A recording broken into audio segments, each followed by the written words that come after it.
Pemirsa dimanapun Anda berada, jumpa lagi bersama dengan kami di dalam program Beken, Bisnis Elit dan Keren, di mana program ini akan selalu membahas mengenai strategi bisnis dan juga komunikasi, baik bisnis yang baru dijalankan, bisnis yang sudah berkembang, ataupun yang ingin melebarkan sayap bisnisnya. Bersama dengan saya, Roni Francis, seorang bisnis maximizer, dan tentunya bersama dengan saya sudah hadir seorang speakerpreneur, Coach Doni The Kaiser. Halo Coach. Halo Coach Roni, apa kabar? Kabar baik ya, Len? Sehat, semangat. Oye, oye, oye. Bukan oleh-oleh ya? Bukan, kalau oleh-oleh itu buah tangan kalau dari luar kota. Itu oleh-oleh kok. Oh, iya. Belum apa-apa udah ada jokes sama Mau bapak dibahas ya. nggak? Oke pemirsa, kali ini kita akan membahas dari segi bisnis juga, yang pastinya kali ini kita mengusung satu tema baru, yaitu adalah menilik kebocoran keuangan. Wih, Wah, ini kok ngeri nih, menilik ngeri. itu kayak kilik-kilik kali ya. Nanti kita akan lihat ya pemirsa. Jadi kebanyakan para pengusaha di luar sana, kalau cuma berpikir soal masalah omset, mungkin mereka bisa jualan ya. Mereka bisa dapat namanya penghasilan dari bagaimanapun mereka bisa dapatkan. Dari karyawannya, mungkin dari apapun juga bagaimana mereka bisa berusaha. Tetapi yang paling merugikan bagi pengusaha adalah ketika mereka sudah mendapatkan omset dan setiap bulan mereka harus tambah modalnya lagi di dalam perusahaan. Artinya apa yang terjadi? Ada namanya kebocoran. Iya. Apa ya ujung-ujungnya yang akhirnya terjadi bagi perusahaan tersebut? Tutup, ya kan? Tutup, Karena siapa iya. sih yang mau terus-terusan tambah modal gitu kan? Mungkin memang niatnya sejak awal buka perusahaan untuk ditutup, biar ada kesibukan. Iya. Nah, saya pengen nanya nih, kalau kepada Coach Doni ya, Iya, pemirsa di luar sana juga bisa melakukan refleksi bagi usahanya masing-masing. Apa Ya. refleksi? Iya, refleksi ngelihat barang maksudnya Oh. Coach, gitu kan? Cermin ya. Cermin. Refleksi. Nah, jadi kalau misalnya gini Coach, kan dulu kan pernah jadi pengusaha dan sekarang juga jadi pengusaha, ya kan? Kalau misalnya namanya keuangan, itu apakah sesuatu yang menurut dari Coach Doni itu memusingkan ya, menyebalkan atau kayak gimana menurut Coach Doni? Iya, wah kalau menyebalkan itu kan ketombe. Iya. Kalau keuangan itu memusingkan. Oh gitu. Ya apalagi saya sebenarnya bukan orang yang apa ya dalam tanda petik ya sangat intens atau bisa detail soal keuangan. Iya. Jadi buat saya itu sesuatu yang memusingkan gitu. Tapi wajib kita ketahui, wajib kita pelajari agar kita tidak tersesat apalagi salah langkah yang kemudian bisa membuat usaha kita jadi bablas. Oh oke, jadi wajib dikuasai juga. Ya, bukan wajib dikuasai menjadi seorang ahlinya ya, enggak. Mengerti, memahami. Oke. Tapi kalau untuk menguasai secara detail, ya saya percayakan kepada ahlinya. Nah, kalau misalnya menurut dari Coach Doni juga nih, siapa sih ahli keuangan yang menurut dari Coach Doni? Oh, Ya. kalau ahli keuangan menurut saya, istri saya.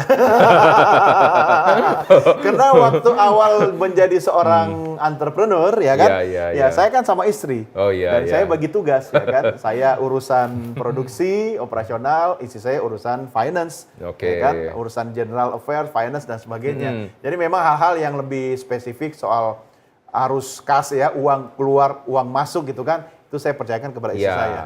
Kalau misalnya secara dari profesi, siapa sih ahli keuangan? Kalau secara profesi nih Coach. Jadi kalau profesi, contoh, misalkan akuntan. Oh, iya, Nah, siapa iya. lagi selain dari akuntan yang merupakan seorang ahli keuangan? Ya financial planner, Financial misalnya, planner, ya terus kan? apalagi ya Apalagi? istilahnya itu ya. Ya, konsultan untuk investasi, Ya. ya kan? Nah, jadi banyak sebenarnya pemirsa. Jadi kadang-kadang kita selalu berpikir bahwa ahli keuangan itu adalah orang-orang yang ngurusin admin terus. Oh, enggak, ya ya. kan?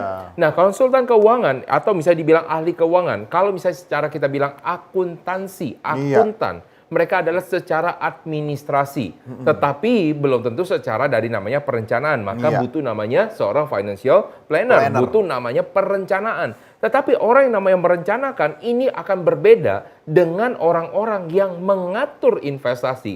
Itu butuh ilmunya lagi yang berbeda. Makanya ketika Anda berbicara dengan namanya ahli keuangan, Anda harus tahu dulu Anda butuhnya yang mana. Baru Anda bisa ketemu dengan ahli keuangan yang cocok. Nah, balik lagi soal namanya menilik sebelum jauh nih ya. Iya. Menilik ini maksudnya apa Coach kalau Ya, menilik bahasa? mengintip, melihat, Mengintip, meninjau. Itu udah bener belum tuh Coach Ya kayaknya? tanya kepada ini dong Kamus Oh, Besar oke. Bahasa Indonesia. Harus kita tanya ya. Kasih kerjaan gue namanya.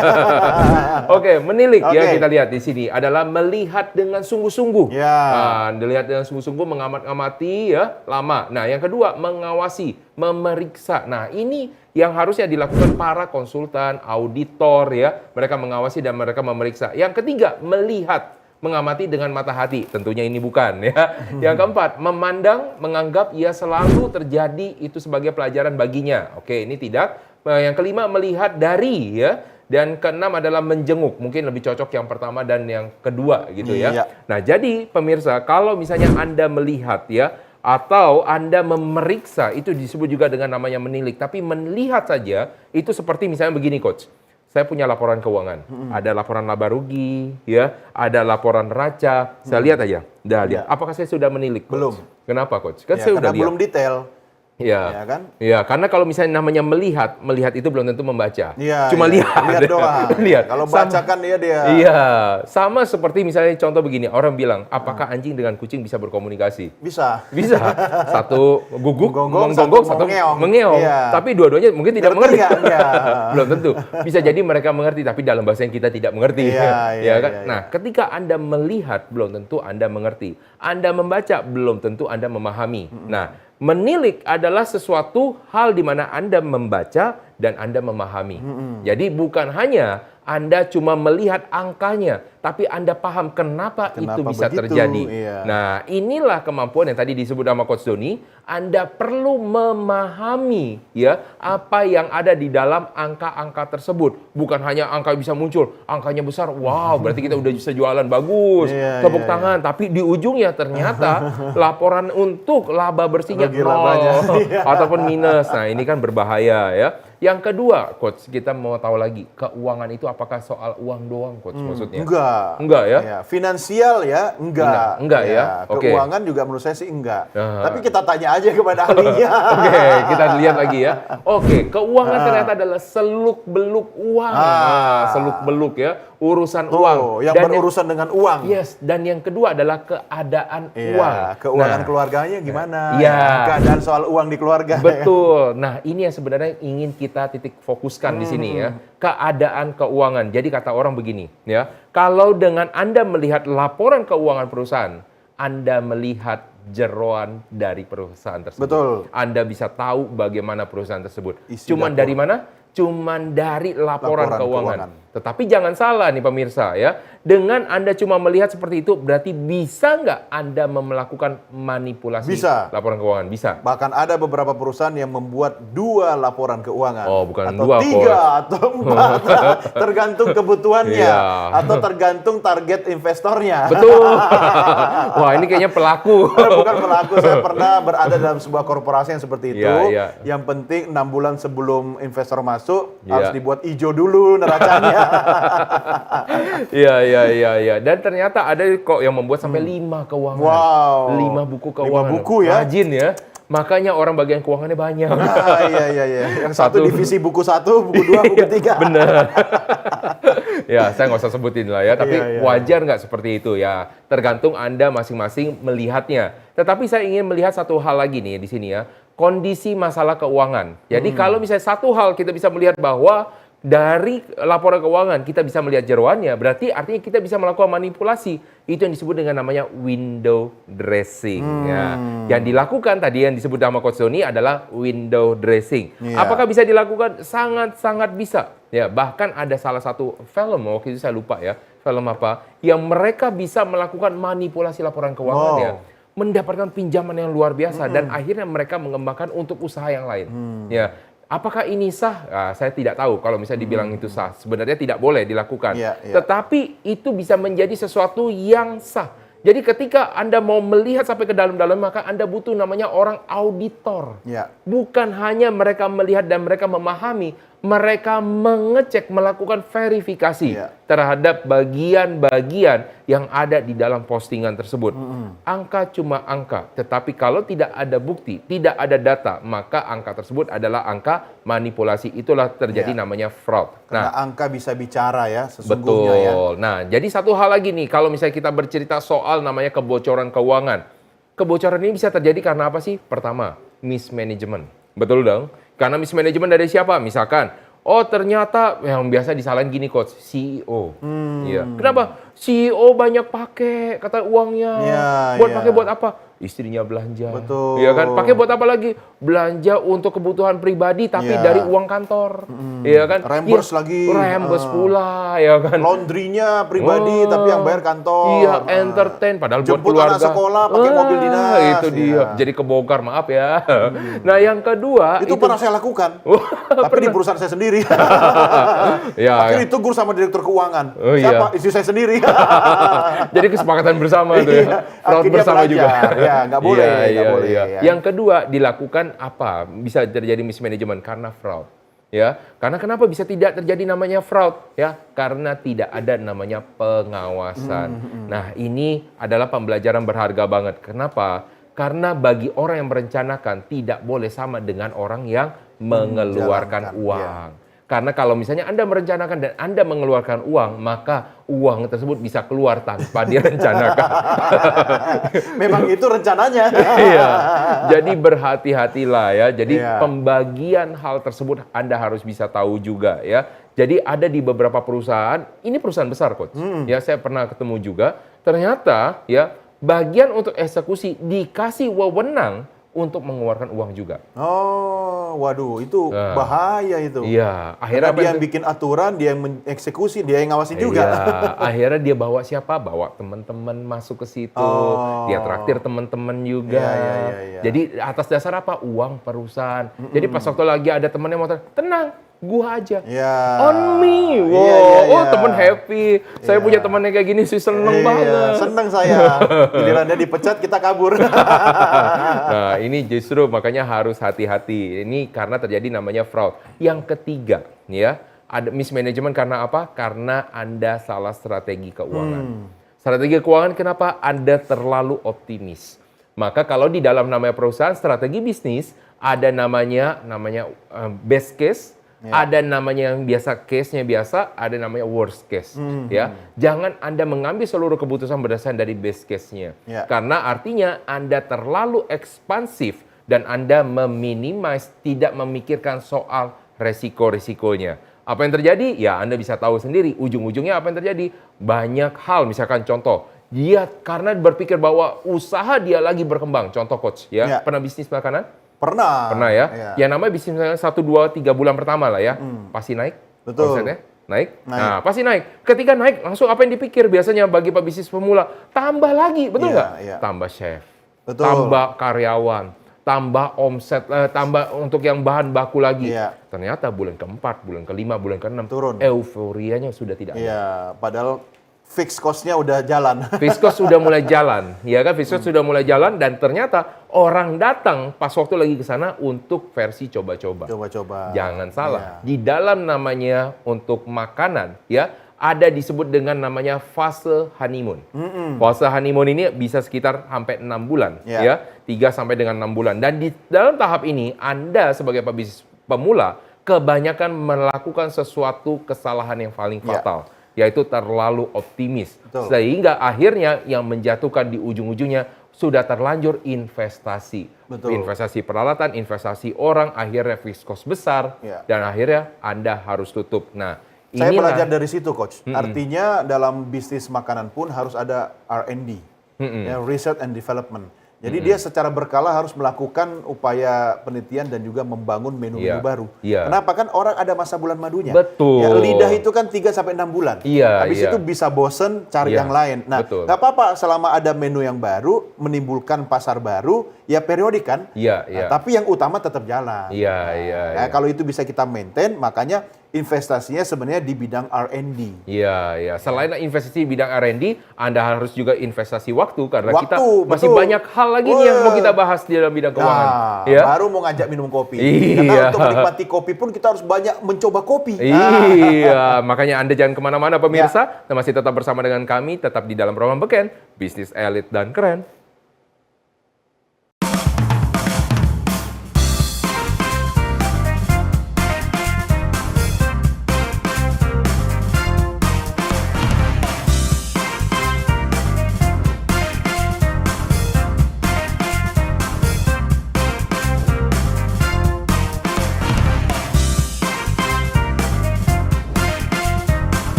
Baik pemirsa, kita akan lanjutkan diskusi kita mengenai kebocoran keuangan.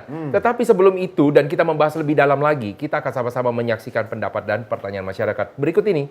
Perkenalkan, nama saya Alfian Zahra. Saya izin bertanya terkait pertanyaan seberapa dalam seorang pengusaha wajib menguasai keuangan di perusahaannya. Perkenalkan, nama saya Jafir Wali Satria. Izin bertanya, apakah keuangan dapat membuat perusahaan lebih baik dibandingkan penjualan? Terima kasih. Perkenalkan, nama saya Reno Bramantio Setiawan. Saya ingin bertanya sebentar Kak, itu apakah keuangan harus ditangani orang yang khusus dalam perusahaan? Oke, Coach, tadi sudah ada beberapa pertanyaan nih dari para pemirsa yang harus dijawab sama Coach Doni nih ya. Ya. Dan saya hanya pengamat ya berarti ya, Coach ya. Kebalik. Oh, gitu. Iya. Ya, sama-sama lah ya kita bahas. Ya, Yang ya. pertama, Coach, seberapa dalam sih seorang pengusaha wajib menguasai keuangan perusahaan? Menguasai Jadi, keuangan perusahaan atau hafal- kondisi keuangannya. Jadi menguasai keuangan perusahaan itu, jadi contohnya misalnya begini Coach, mungkin ya salah satunya paham mengenai neraca, laba rugi, Iya. cash flow. Betul. Harus Ya, itu paham. udah dijawab. Harus tuh. paham. Harus Iya. itu berarti wajib. Ya begini, harus paham, tetapi meski dia tidak hari-hari kemudian melakukan itu, ya artinya dia bisa dibantu oleh orang lain yang lebih detail, ya kan? Tetapi dia juga harus ngerti kenapa. Contoh, kalau dia hanya mendapatkan laporan, dia nggak paham, ya kan? Fraud juga, Betul, betul. ya kan? Iya, Nah, iya. jadi dia kalau bisa saran saya, Anda pelajarilah. Kan waktu terus berjalan. Anda punya ahlinya, Anda juga bisa diskusi, Anda minta diajarkan tentang hal-hal yang tadi Coach Roni katakan. Jadi kalau misalnya nih, kita mau bikin nasi goreng, Ya. ya kan? Kita cuma tahu bahannya nasi sama toppingnya, Iya, ya iya. kan? Padahal nasi itu macam-macam. Ya. Nah, awalnya ini orang dapur selalu minta anggaran beli beras kualitas A. Oh, oke. Ya kan? Padahal sebenarnya dengan kualitas B harga lebih murah, tapi kualitas rasa sama itu bisa dilakukan. Oke. Nah ternyata dalam perjalanannya dia pelaku membeli yang kualitas B, harganya murah tapi rasanya sama, tapi minta duitnya yang A. Oh, oke. Nah kalau kita tidak paham soal Iya, belanjanya iya, iya. bagaimana, ya kan? Iya, iya. Ternyata ada kebocoran. Nah, Kalau ini- sudah bocor, ingat Aquaproof. Merek ya? Iya. Tidak. Nah, jadi kalau misalnya kita bilang di dalam namanya laporan keuangan, Coach, itu ada namanya lapisan-lapisan. Oh ya. Bahkan kalau misalnya Anda lihat di APBN, ada 9 lapisan di sana. Betul, Ya kan? ya. Jadi ada namanya deskripsi, ada namanya bagian yang di dalam lagi detailnya, di dalam keuangan yang harusnya Anda pahami. Ya. Sebenarnya Anda tidak perlu langsung menuliskan bagaimana general ledger-nya Oh, dari ya, awal. ya. Tapi Kalau Anda sudah makin dalam itu sudah audit forensik itu. Iya, tetapi Anda harus tahu bagian mana saja yang penting. Apa saja yang bisa terjadi kebocoran. Itulah yang harus Anda pelajari, bukan keseluruhannya. Nah, yang kedua nih Coach ya. Apakah keuangan dapat membuat perusahaan ya, keuangan ini ya, belajar keuangan dapat membuat perusahaan lebih baik dibandingkan penjualan? Ya, kalau dari aspek saya, selama berdampak pada sales atau penjualan, iya. Iya, Kalau iya. tidak ada dampaknya, ya buat apa kita membahas soal keuangan kalau nggak ada yang masuk? Iya, iya, iya. Ya, satu hal ya. Ini jadi kalau misalnya kita bercerita keuangan dan juga penjualan, itu adalah dua hal yang berbeda sebenarnya ya. Iya. Jadi kalau kita berbicara penjualan, kita berbicara tentang ngegas. Betul. Tapi kalau kita berbicara keuangan, kita belajar tentang rem. Ya. Artinya kalau kita belajar tentang namanya penjualan, gimana cara uang itu masuknya lebih banyak. Iya, makanya kalau sudah masuk susah keluar, Iya. itu baru keuangan. Iya. Makanya itu kita berbicara ketika belajar penjualan harus kita terima dengan tangan dan kaki yang terbuka. Iya, iya, Berarti iya. sebanyak-banyaknya bisa Betul, masuk. betul. Tapi keuangan jangan sampai ini bocor. Iya, Bagaimana kita menambal sekecil-kecilnya. sekecil-kecilnya. Makanya banyakkan ribut antara bagian penjualan dan keuangan. Orang Kenapa? keuangan, ya. Contoh untuk melakukan promosi. Betul. Nah, Anggaran namanya promosi. Iya, pas waktu lagi promosi orang penjualan bilang kita butuh dana untuk promosi. Orang keuangan bilang tunjukin dulu mana hasil yang bisa didapat Iya, berapa, iya, iya. baru kita dikasih keluarin. sih, tapi sepersepuluhnya. Iya, nah ini yang nggak bakal bisa dapet. Nah, ketika kita belajar tentang namanya marketing, ya, kita belajar bahwa sebenarnya budget promosi diambil dari future. Berarti dari yang akan kita mau Iya, tarik. proyeksi. Ya, proyeksi. Dan ini sebenarnya konsep pemahaman yang harus dimiliki orang bagian keuangan. Iya, Sehingga iya. tidak terjadi namanya ribut Karena di dalam. memang doktrinnya beda, Coach. Iya, Ya, karena betul. memang orang keuangan itu memang doktrinnya diajarkan untuk menjaga agar sebuah perusahaan itu bisa aman jangka panjang. Ah, Ya iya, kan? iya, Nah, iya. makanya ada perbedaan. Makanya dibutuhkan leadership yang kuat, strong leadership bagi seorang pemimpin atau pemilik perusahaan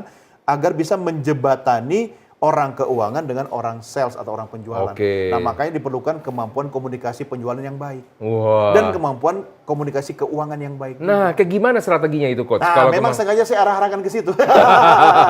Karena saya sudah punya strategi komunikasi bagian keuangan. Udah disiapkan Iya, ya. Ini saya lebih spesialis atau spesifik untuk internal perusahaan ya. Oke. Ada 3 pemirsa. Yang pertama, ingat urusan keuangan, urusan finansial, keuangan perusahaan. Yang pertama dan utama adalah kerahasiaan. Ingat Coach, meski itu soal gaji, Ya. tapi tidak boleh ada slip gaji yang bocor. Oh. Yang pertama, Jadi kalau misalnya ada banyak orang yang nanya-nanya, nggak gajimu boleh, itu berapa? rahasia. Oh. Ya, itu rahasia. Oke. Rahasia kita loh. Ya. Tapi Termasuk- boleh kan dia bocorin sendiri kalau. Ya, risiko ditanggung sendiri ya. Misalnya Boleh contoh, ya. pekerjaannya sama, profesinya sama, tapi gajinya beda. Bisa terjadi kan? Bisa, Tergantung sangat kualitas bisa. orang dan Betul. negosiasi di awal pekerjaan Betul, kan. betul. Nah, itu kan ditakutkan nanti menimbulkan hal-hal dan Kecemburuan hil-hil, ya. kecemburuan sosial Yes, ya. ya. Jadi kerahasiaan adalah yang utama. Jangan sampai orang keuangan sendiri yang secara sengaja membocorkan data-data keuangan. Oke. Apalagi soal gaji itu kan data privasi.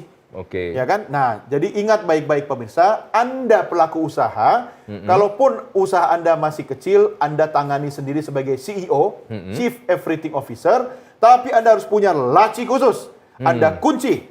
Kalau perlu brankas khusus, ya. Jangan disebar di sembarangan tempat. Iya. Karena kadang-kadang begini nih Coach, kita Iya. waktu lagi merintis usaha, kita fokus pada produksi dan jualan, sehingga hal-hal yang menyangkut administrasi keuangan itu berantakan. Iya. Ya, iya. kita taruh di sembarangan tempat, ya mejanya itu udah serbaguna lah, di situ kita jadi kasir, di situ kita meja kerja, di situ jadi meja pelayanan. Ya kan? Nah, tolong hati-hati. Iya, iya. Yang kedua, keamanan saluran komunikasi. Begini, kita berkomunikasi menyangkut data keuangan. Iya. Pastikan ya menggunakan saluran komunikasi yang aman. Oh. Jangan sampai emailnya diretas sama orang. Yang tahu password emailnya sejuta umat. Oh, iya, iya, iya. Ya, iya. pakai komputer admin Oh, yang oke. berjamaah, nggak bisa. Oke. Ya, saya pernah menjalani sebuah usaha di bidang yang sangat spesifik. Bagian keuangan itu satu lantai sendiri, Coach. Oh, Ya, jadi di lantai itu waktu itu lantai 4 ya kan, Ya. itu khusus bagian keuangan. Dan ada satu pojok itu memang orang yang kasir, bendahara dan memang yang megang peti cash itu, ruangannya sangat tertutup. oke. Seperti dalam penjara, tapi dengan fasilitas. Oh, oke. Ya, jadi tidak semua orang boleh masuk, termasuk saya. Nggak boleh masuk Ya, saya juga. tinggal panggil dia keluar kan. Iya, iya, Artinya itu karena menyangkut keamanan data, ya kan, informasi yang menyangkut keuangan perusahaan. Jadi Oke. apalagi ketika kalau orang keuangan itu suka cerita, suka ngobrol. Jangan bilang-bilang ya, Iya, itu iya. sebenarnya perusahaan lagi ada masalah keuangan. Oh, nggak boleh. Iya, iya, kan? iya, iya. Nah, pastikan Anda mengirimkan data misalnya lewat WA, ya, lewat SMS, ya kan, pastikan itu aman. Ya, makanya ada beberapa negara di dunia yang komunikasi antar pejabatnya, anggota kabinet dengan kepala negaranya itu tidak menggunakan fasilitas komunikasi publik umum. Oh, Ya, pakai dia apa? bikin medianya sendiri, misalnya WA-nya sendiri, chatnya sendiri. Oke. Ya. Nah, contoh perusahaan-perusahaan sekarang, kalau kita pakai domain publik, misalnya bikin email, perusahaan pakai @gmail.com, ya kan? Banyak yang kemudian merasa tidak aman. Iya. Akhirnya membuka email, membuat email dengan domain perusahaannya sendiri. Oke. Ya kan? Nah, salah satunya itu perusahaan-perusahaan besar di Indonesia atau lembaga pendidikan tinggi, ya kan? Karena menyangkut data akademik. Iya, ya kan? iya, Nah, iya. itu. Yang ketiga, penyederhanaan istilah. Nah, Coach Roni sebagai ahlinya misalnya yang sangat mengerti tentang sesuatu yang spesifik di bidang keuangan, tapi kalau bicara kepada pelaku usaha, kepada staf sebagai karyawan, tolong jangan pakai istilah yang hanya Coach Roni dan Tuhan yang tahu. Ya, Iya, sampaikan iya, dulu istilah aslinya, sederhanakan, analogikan, dan pilih yang sederhana atau lebih simple agar lebih mudah dipahami dan dimengerti oleh pelaku usaha atau orang-orang yang terkait dalam usaha itu sendiri. Kenapa? Karena bisa jadi dia bukan orang finansial atau orang keuangan, tapi kebijakan keuangan menyangkut juga misalnya karyawan, supplier, sampai misalnya yang di frontliner, ya kan, atau misalnya driver, ya kan, atau security. Jadi gunakan bahasa yang sederhana. Iya, Itu jadi- dia tips kali ini. Oke, jadi kalau misalnya kita bilang sesuatu yang sederhana, bukan menjadikan Anda itu terlihat bodoh. Oh ya? enggak, justru Ya? sederhana itu kadang kalau kita makan siang di sederhana, harganya lebih mahal. Oh beda ya? Iya, beda. Nah, jadi kalau misalnya kemampuan seseorang untuk bisa menyederhanakan suatu istilah sebenarnya menunjukkan kecerdasannya. Betul. Dibanding Simple is power. Iya, bukan berarti dengan Anda menunjukkan jargon-jargon membuat Anda tambah pintar, Ya, ya. malah orang tambah bingung kan? Iya. Nah, yang ketiga yang belum kita bahas nih, Coach, ya. Oh ada lagi? Ada. Apakah keuangan harus ditangani orang khusus dalam perusahaan? Kalau menurut saya dari aspek komunikasi, iya. Karena dia menggunakan istilah-istilah khusus. Tetapi dalam pelaksanaannya mungkin tidak seperti itu ya Coach ya. Bisa saja mungkin orang yang dari luar perusahaan, Iya. ya, atau orang yang ditunjuk tapi memiliki keahlian khusus begitu. Nah, bisa nggak kalau misalnya gini, contoh ya, seorang CEO, Iya. tapi dia juga mengerti keuangan, bisa nggak dia juga menjadi bagian Oh, keuangan? mengerti iya, tapi merangkap tugas keuangan, saran saya jangan. Jangan. Ya, Oke. ini kan soal bagaimana dia membagi. Apakah orang yang bagian pikiran. keuangan ini tidak boleh mengerjakan hal-hal lain kecuali keuangan? Kalau menurut saya lebih baik dia fokus di situ. Lebih baik fokus ya. Karena kenapa? Keuangan ini adalah sesuatu yang rigid. Tidak boleh ada 0 lebih dari 1. Betul. Kurang 0 dari 1. Iya. Ya. Anda bayar 0 lebih dari 1, Anda digantung sama Iya, perusahaan. betul. Anda kurang 0 dari 1, Anda kena sue karena Anda one prestasi. Iya. Jadi harus ada orang yang betul-betul bisa fokus di sana. Iya. Itu sebisa mungkin. Kalau misalnya saat ini Anda belum ada orang yang fokus, maka Anda harus bisa merencanakan Iya. kapan Anda akan menunjuk orang yang khusus di sana. Karena jangan sampai nanti Anda kenal suatu namanya masalah, baru nanti Anda akan tunjuk orang yang khusus buat di bagian keuangan. Dan ingat, keuangan bukan hanya soal orang yang kompeten, tapi orang yang dipercaya. Betul. Karena kebanyakan masalah datang dari orang dalam. Musuh Iya. itu ada dalam selimut, Iya. tidak di luar karena kita punya insting. Nah, pasti akan ada banyak hal lagi yang kita bahas pemirsa. Anda jangan kemana-mana, teruslah masih bersama dengan kami, tetap di dalam program Beken, Bisnis Elit dan Keren.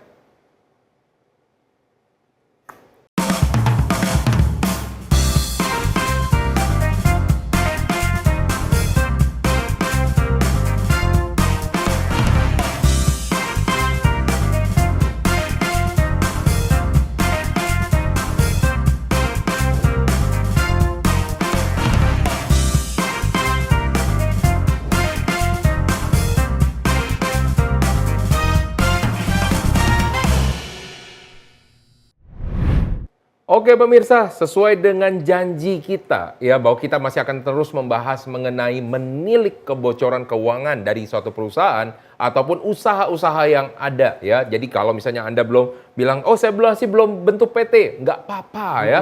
Yang penting bagaimana cara Anda untuk mengetahui bagian keuangannya ini. Nah di segmen kali ini kita akan memberikan satu kutipan-kutipan yang akan memberikan Anda pencerahan. Kita mulai dahulu dari Coach Doni. Kali ini benar. Lagi didengerin mau Mbah. Saya lagi atau- menunggu ini mau panggil Mbah, ya kan? Saya sudah hampir bersiap untuk bertapa. Iya, Oke, quotes of the day pemirsa, kutipan hari ini.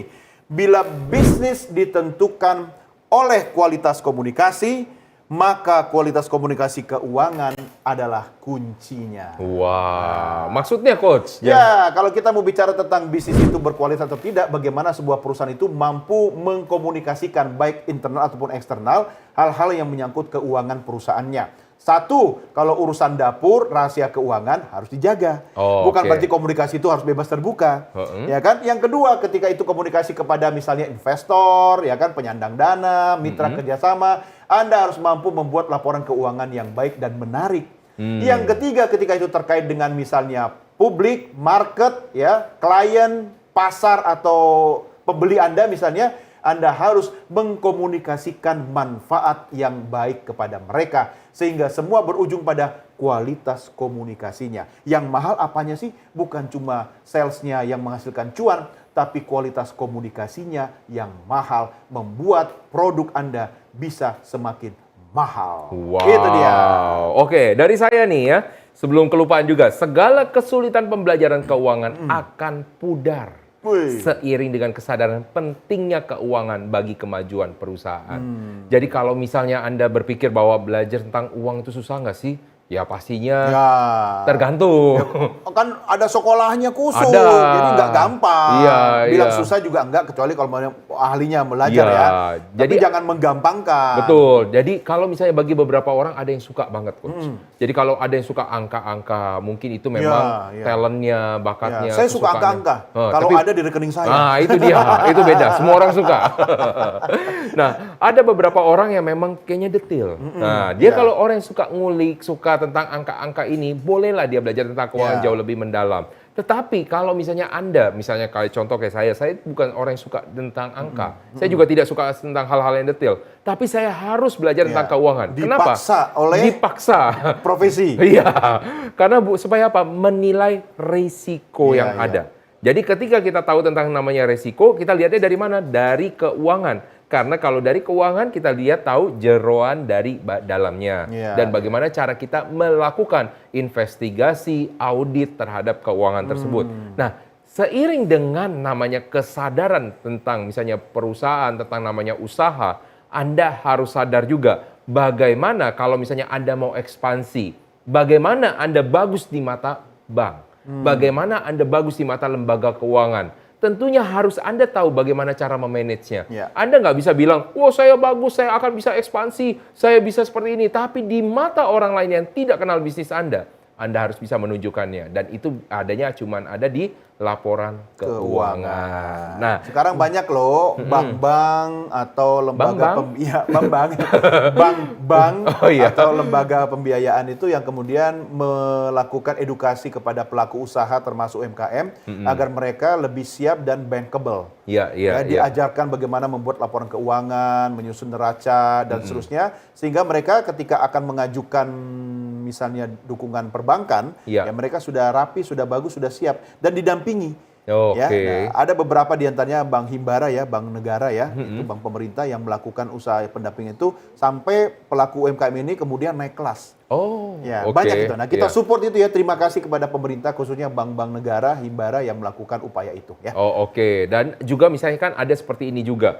Kalau misalnya ada masuk di beberapa lembaga keuangan, mereka itu kan selalu berpikir bagaimana orang ini bisa membayar kepada Anda. Ya. Kan? Mereka selalu berpikir seperti itu. Jadi artinya sebenarnya apa yang dipikirkan oleh para lembaga keuangan ini, mereka tidak mereka tidak membiayai perusahaan-perusahaan yang membutuhkan sebenarnya. Ya, kalau perusahaan membutuhkan misalnya kayak gimana? Dalam keadaan mau pilot, iya kan? Iya, Pastinya iya. nggak bakal ada yang Sudah mau karam ya. Iya, udah mau pilot, terus banyak hutangnya, hutang nggak jelas, hutang nggak produktif semua. Nah, itu adalah sesuatu yang tidak diinginkan sama mereka. Nah, tapi Anda harus bisa bagaimana meyakinkan mereka supaya mereka mau memberikan namanya pinjaman kepada Iya. Anda. Ini bukan berarti Anda melakukan penipuan, ya, tetapi bagaimana Anda bisa melihat, ya, proyeksi keuangan, dan Anda gabungkan juga dengan pengetahuan keuangan yang akan membantu Anda nanti ke depannya bisa mendapatkan pembiayaan. Iya. Dan Anda harus juga hati-hati. Nah, di sini saya ingin juga mengingatkan juga kepada para pemirsa gitu ya. Fokus kebanyakan orang pengusaha adalah mendapatkan pembiayaan. Betul. Dan mereka juga tidak fokus dengan namanya bunga. Mereka tidak fokus dengan namanya apa yang harus dibayar sebagai konsekuensinya. Tetapi yang dilihat sama mereka adalah apa yang bisa saya dapat uang dari orang sebanyak mungkin. Hati-hati strategi ini ya. Karena saya banyak sekali melihat ketika saya dulu di bank ya Coach ya. Saya banyak melihat para nasabah ini lompat-lompat bank.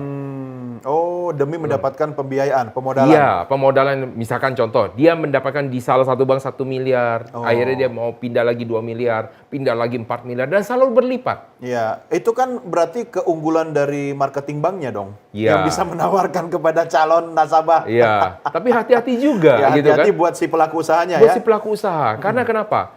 semakin banyak Anda mengambil pinjaman, ya, walaupun Anda bilang aset saya semakin meningkat, Iya, maka saya iya, bisa iya. nambah lagi, Betul. betul nggak?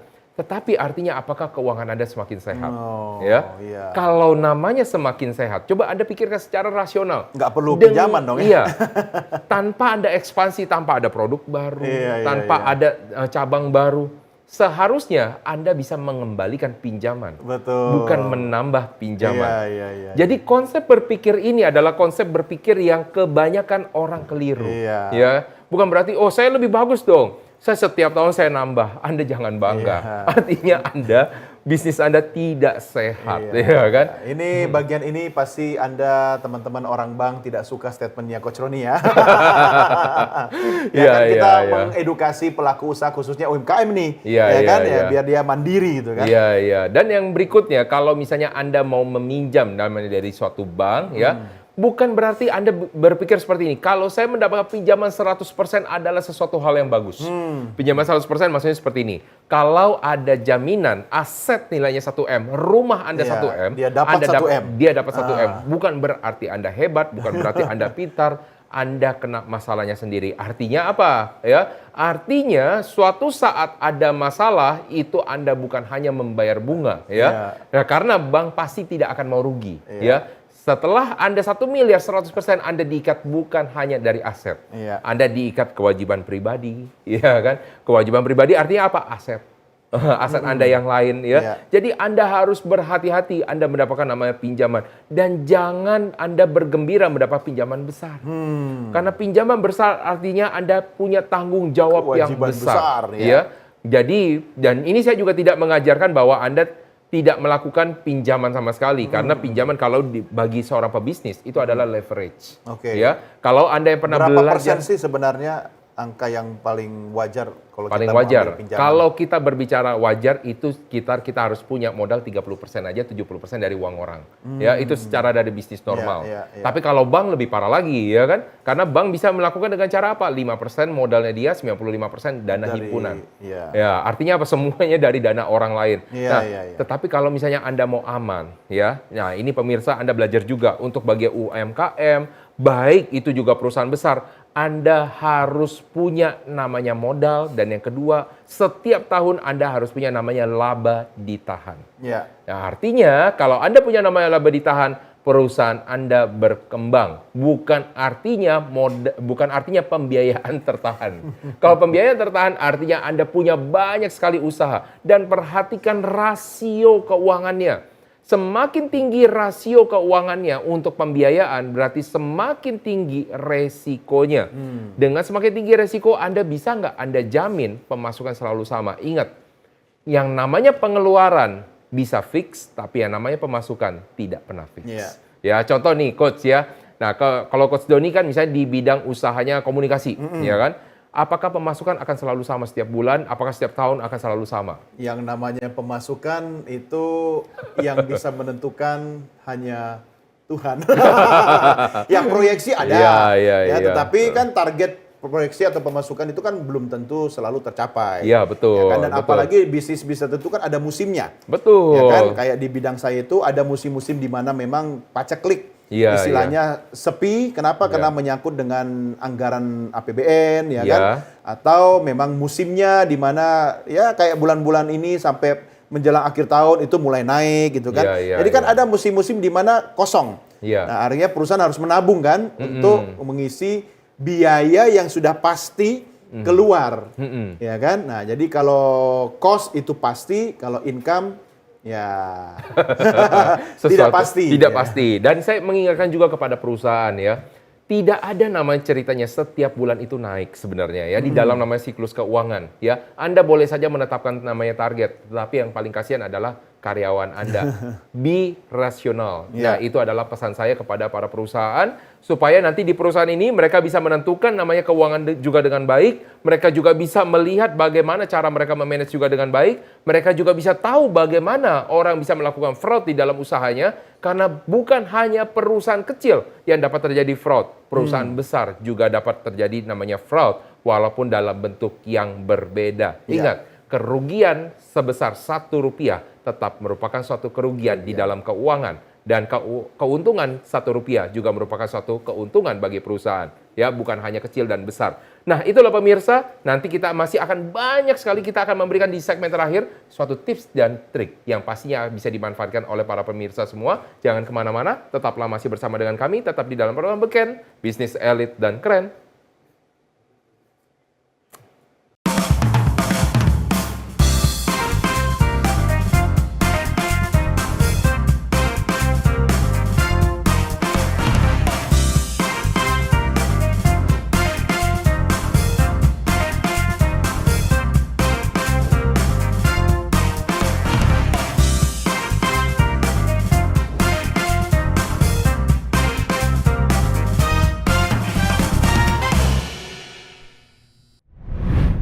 Baik pemirsa, sampailah kita di dalam satu segmen yang pastinya Anda tunggu-tunggu atau menurut kami yang Anda tunggu-tunggu.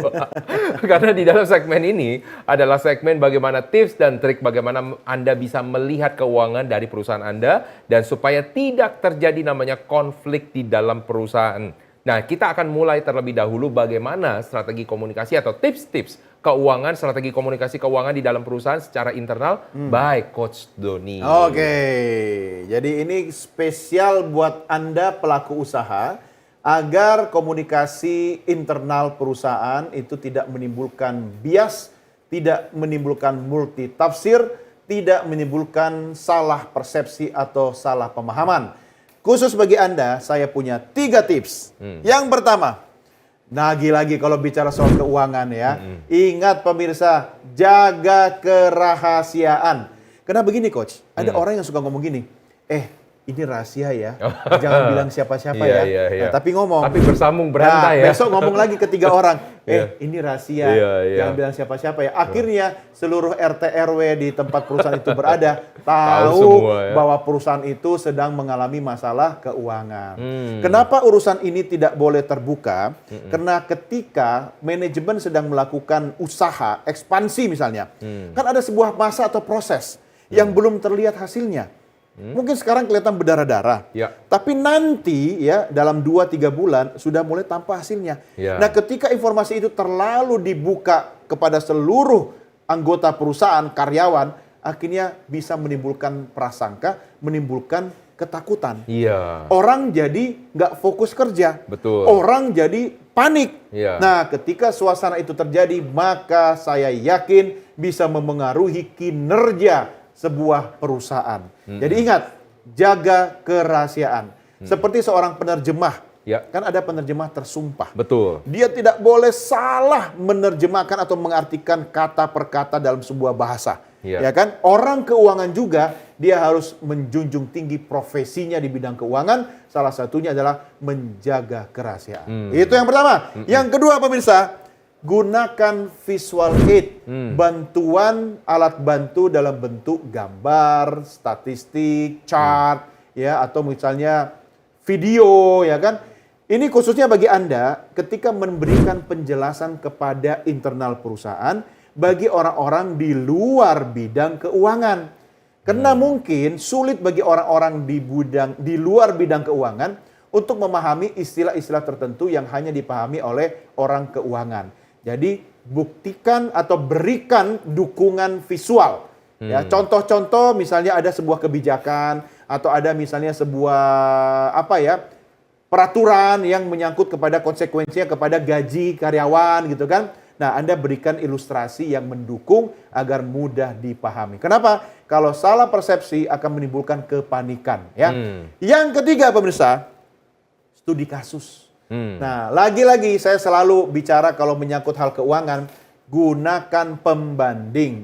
Gunakan contoh-contoh kasus yang mungkin dialami oleh perusahaan lain, institusi lain, sehingga memudahkan Anda memberikan gambaran utuh, gambaran nyata kepada orang-orang yang berada dalam lingkungan perusahaan. Contoh misalnya, ketika sebuah perusahaan akan mengambil kebijakan memotong 5% dari gaji karyawan setiap bulan yang akan dialokasikan untuk misalnya tabungan untuk misalnya untuk kesehatan ya atau misalnya ada penyakit-penyakit yang tidak di-cover oleh asuransi, maka perusahaan berinisiatif untuk membuat tabungan khusus misalnya. Ya, ambil contoh kasus. misalnya studi banding, yang nggak harus ke perusahaan itu sih, ya kan? Atau ambil orang yang pernah menangani kasus seperti itu, atau belajar dari kasus di negara-negara lain, misalnya di Jepang, ya kan? Atau di Tiongkok, gitu kan? Ada kasus-kasus yang kemudian perusahaannya memberikan fasilitas kepada karyawan, tetapi dia memotong gaji karyawan sekian persen setiap bulannya. Oke. Nah, itu ambil contoh-contoh success story yang sudah berlaku di perusahaan lain. Mudah-mudahan 3 strategi komunikasi ini bisa membantu Anda dalam mengkomunikasikan hal-hal yang sangat sensitif tadi, khususnya internal perusahaan, agar tidak menimbulkan multitafsir atau kesalahpahaman. Itu dia. Nah, Coach saya jadi kebayang ada sesuatu ketika Coach Doni bilang jangan berbicara sembarangan soal namanya keuangan. Jadi ada satu di dalam perusahaan ini, saya pernah ketemu di satu perusahaan, dia bicara kepada karyawan dalam meeting.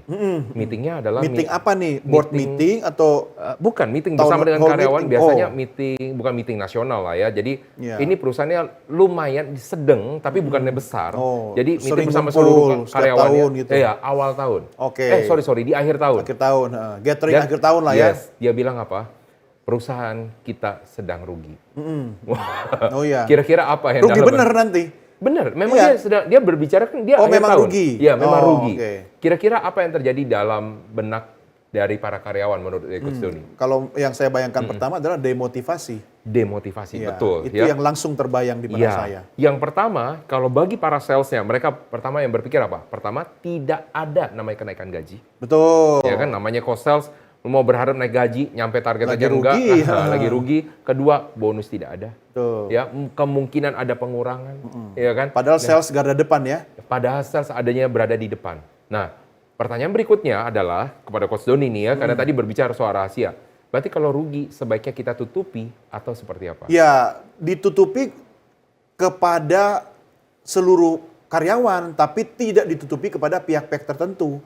Ya, kepada orang keuangan tentu tidak, atau kepada stakeholder. Jadi Ya salah kan? itu yang dilakukan oleh si pemimpin perusahaan tersebut. Saya tidak tahu kondisi pastinya apa yang melatar belakangi, karena pasti kasuistik ya, case by case ya kita harus Iya. melihatnya. Tapi secara umum saya melihat itu kurang tepat, Kurang, karena ya. dampak yang langsung dirasakan adalah demotivasi. Sementara yang kita inginkan adalah meningkatnya sales kan. Iya, Nah, betul. nggak ada depan aja orang sales pasti langsung bikin, aduh nggak bakalan dapat bonus, aduh Iya. nggak bakalan naik gaji. Akhirnya apa yang mereka lakukan? Ketika karyawan mendapatkan informasi perusahaan sedang rugi, Iya. mereka langsung berpikir bagaimana kaki yang satu berada di tempat yang lain. Iya, betul. Dan itu Produktivitas akhirnya terganggu. betul. Itu yang akhirnya terjadi di tahun berikutnya. Ya, rugi bener, tutup bener.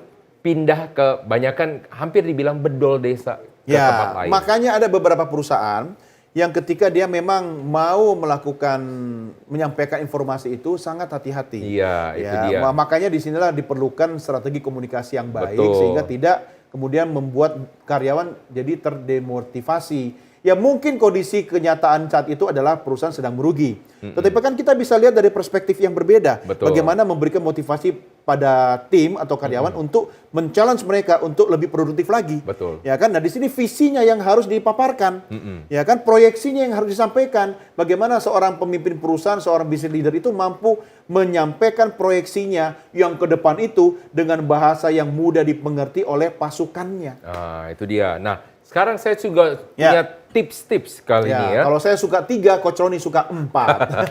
Yang pertama adalah kenali tipe perusahaan. Ya. Karena setiap perusahaan pasti punya rasio keuangan yang Betul. berbeda. Jangan mengambil dari sesuatu perusahaan yang tidak sama jenisnya dengan Anda sebagai patokan bagi Anda. Itu tidak boleh. Yang kedua, lengkapi keuangan perusahaan. Karena kebanyakan orang cuma berpikir apa? Yang penting ada pencatatan, tapi tidak ada semuanya. Maka ini juga harus bisa lengkap supaya Anda tahu bagaimana isi dalam perusahaan. Yang ketiga, analisa keuangan perusahaan. Jangan cuma buat jadi kayak pajangan atau buat keren-kerenan. Tapi Anda analisa yang tujuannya adalah yang keempat adalah optimalisasi keuangan perusahaan. Sehingga dari semuanya itu tadi yang sudah Anda lakukan, Anda dapat membawa perusahaan dengan keuangan yang jauh lebih baik lagi, sehingga ke depan Anda dapat menjadi perusahaan yang jauh lebih banyak pemasukannya dengan biaya yang sangat-sangat optimal. Nah, itulah tips-tips dari kami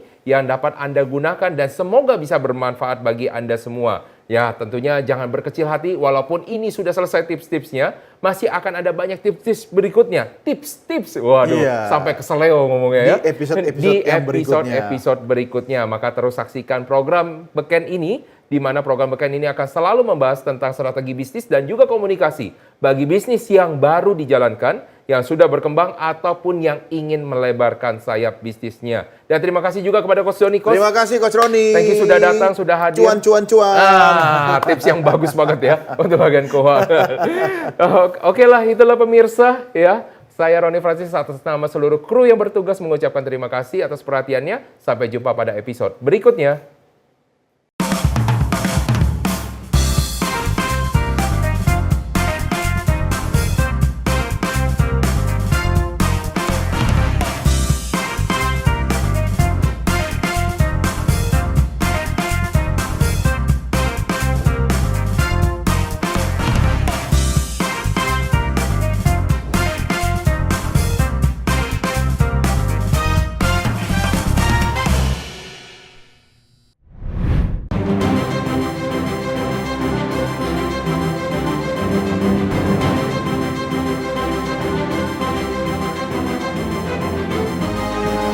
Simple TV News Sport Entertainment.